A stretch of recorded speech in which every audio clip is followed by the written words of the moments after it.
பூதங்களுக்கு புத்திசாலித்தனமே இருக்கு. இப்போது என்னுடைய மனது அந்த அலியை பிடித்து உயிரோடு புதைக்க வேண்டும் என்கிறது. அவன் உண்மையாவே அலியா? அவன் அலிதான்.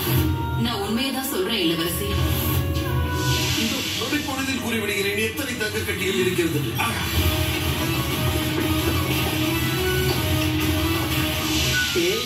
நீ கெட்டவன் தான். நான் கெட்டவங்களுக்கெல்லாம் தலைவன். கயிறான பாம்பை மாட்டிடு.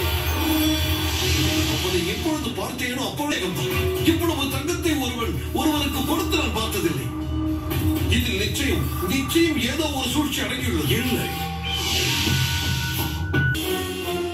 இங்க பாரு குல்லு, முன்னாடி மருமகன் நீ என்னதான் விளையாடுறன்னு நான் குல்லுவுக்கு பிடிச்ச அழகான பூ.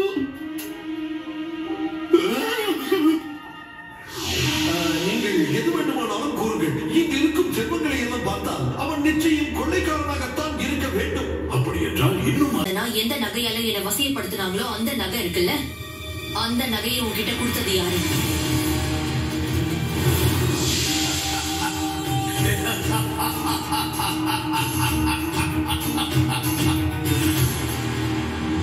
அறிவாலதான் தோக்கடிச்சான்.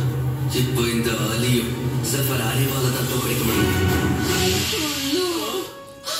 நீயும் உன் பொண்டாட்டியும் சேர்ந்து என்ன ஒரு இடத்துக்கு அனுப்பி வச்சீங்கல்ல, அது ஒண்ணு வைத்தியம் பார்க்க இடம் இல்ல. அது ஒரு பெரிய மாட்டு பண்ண. அந்த வழக்கு போதத்தை மந்திரத்தை கொண்டுதான் அணியின் தங்கம் இருக்கிறது. நம் உண்மையான இலக்குக்கு இந்த தங்கம் ஒருபோதும் பயன்படாது. பெயர் என்ன?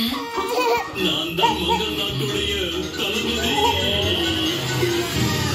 அந்த அலி இருக்கிறானே, அவனிடம் இருக்கின்ற தங்கமும் செல்வமும் இந்த பையனால் தான் கிடைத்திருக்கிறது.